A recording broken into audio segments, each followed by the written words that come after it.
হওয়া উচিত যে পলকের ওয়াইফ কিভাবে প্রাইভেট পড়িয়ে কয়েকটা ফ্ল্যাটের মালিক হলো এবং বিপুল পরিমাণ সম্পদ গড়ে তুললো। আপনি কি এই ব্যাপারে রিসার্চ করেছেন? না, আমার রিসার্চ করা হয়নি বিস্তারিত এই ব্যাপারে। সামনে কি ভিডিও আসবে? এই ব্যাপারে আমি করতে চাই না। কেন? কারণ আমার মনে হয় এর চেয়েও বড় বড় কিছু কাজ করার টাইম এখন। মাশরাফি বিন মুর্তজা, একটা সময়ে তাকে আমি ভাবতাম ক্রিকেট খেলে হয়তোবা দেশটাকে সামনে এগিয়ে নিতে পারবে, কিন্তু যেদিন থেকে সে ভোট চোরের দোসর হয়ে গেল সেদিন থেকে তার ক্রিকেটার হিসেবে তার যে রেসপেক্টটা ছিল আমার মনে, তারপর থেকে আর কোনো রেসপেক্ট নেই। কিন্তু তিনি কিন্তু একটা ভিডিও বার্তা বা একটা গণমাধ্যমের সাথে কথা বলেছেন এবং তিনি কনফেস করেছেন যে তার ভুল হয়েছিল।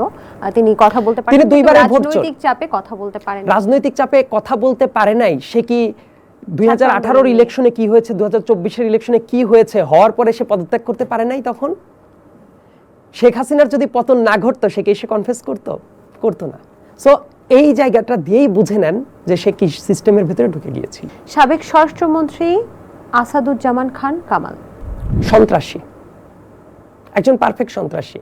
কারওয়ান বাজারের মার্কেট থেকে কি পরিমাণ টাকা প্রতি রাতে সে তুলতো এবং দেশের যত গুম খুন যা হতো তার পেছনে কিভাবে মাস্টারমাইন্ড হিসেবে কাজ করত, এই ধরনের মানুষের প্রতি বিন্দুমাত্র রেসপেক্ট থাকা উচিত না। তাকে আমি খুনি এবং সন্ত্রাসী নামেই আখ্যায়িত করব। গোলাম মাওলা রনি, গোলাম মাওলা রনির বহুগুলা রূপ আছে। উনি স্বৈরাচারের আমলে স্বৈরাচারের বিরুদ্ধে অনেক কথা বলেছেন, কিন্তু আমার কাছে কেন যেন মনে হচ্ছে হাসিনার পতনের পরে বেশ কিছু উল্টাপাল্টা কথাও বলছেন। আমার মনে হয় যে উনি কি বলতে চান এই ব্যাপারটা ওনার ফোকাসড থাকাটা জরুরি। ওনার নৈতিকতা বা দল নিয়েও কিন্তু অনেকে প্রশ্ন তুলছেন। আমি ওইটাই বলছি যে উনি কি করতে চান, কি বলতে চান, ওনার ফোকাসড থাকাটা খুব বেশি জরুরি। শামীম ওসমান, সে সব সময় তো আসলে বোরকা পরেই পালিয়ে যাওয়া তার স্বভাব। তো যতই হুমকি ধামকি দিক, যখন কোনো ক্রাইসিস হয় বোরকা পরে সবার আগে যারা পালিয়ে যায় হি ইজ শামীম ওসমান। জাফর ইকবাল, জাফর ইকবাল মানে তাকে আমি বলি বুদ্ধিভিত্তিক বারবনিতা। বুদ্ধিভিত্তিক বারবনিতা, তার কারণ হলো বুদ্ধিভিত্তিক জায়গায় তিনি প্রকাশ ঘটিয়ে যে ধরনের চেতনার চাষবাস করেছেন, এটা যে কোনো বুদ্ধিজীবী চরিত্রের সাথে পুরোপুরি বিপরীত ক্রমে যায় এবং তার নীতি নৈতিকতা আদর্শ কোনো কিছুই ছিল না। সে ৭১-এর চেতনা বিক্রি করে বেড়ায়। আমার কাছে মনে হয় আমাদের মহান মুক্তিযুদ্ধের চেতনাকে সবচেয়ে বাজেভাবে যারা মানে বিক্রি করেছে তার ভেতরে একজন মানুষ হলো এই জাফর ইকবাল। তার প্রতি বিন্দুমাত্রও আমার রেসপেক্ট নাই এবং এই ক্যাটাগরির মানুষ একটা পুরো জেনারেশনের ব্রেন ওয়াশ করেছে এবং অপূরণীয় ক্ষতি করে গেছে এই কাপুরুষগুলো। আচ্ছা, আসিফ নজরুল। আসিফ নজরুল আমার ডিরেক্ট টিচার।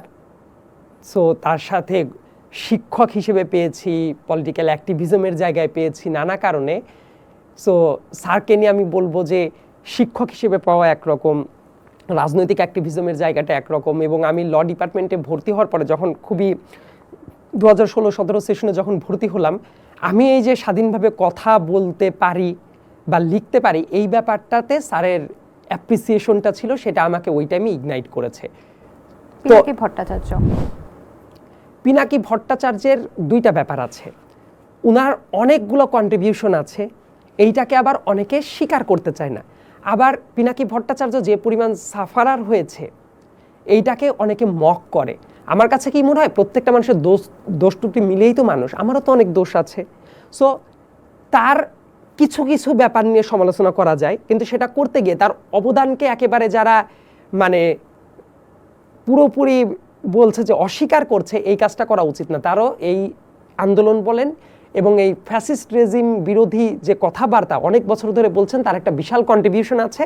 তবে তার যেসব কিছু সমালোচনা আছে, কিছু ব্যাপার লেজিট থাকতে পারে, কিন্তু এই কারণে যারা তাকে একেবারে মানে তার অবদানকে একেবারে নালিফাই করে দেয়, এই ব্যাপারটার আমি সমালোচনা করি। এবং তাকে যাতে দেশে উনি আসতে পারেন খুব দ্রুত, সেই ব্যবস্থাটাও যাতে সরকার থেকে নেওয়া হয়, এটা আমার এক্সপেকটেশন থাকবে। আচ্ছা, ইলিয়াস হোসেন।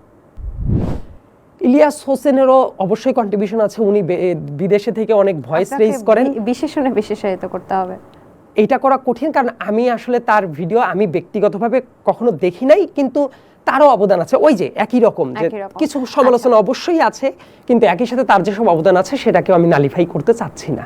ভিপি নূর।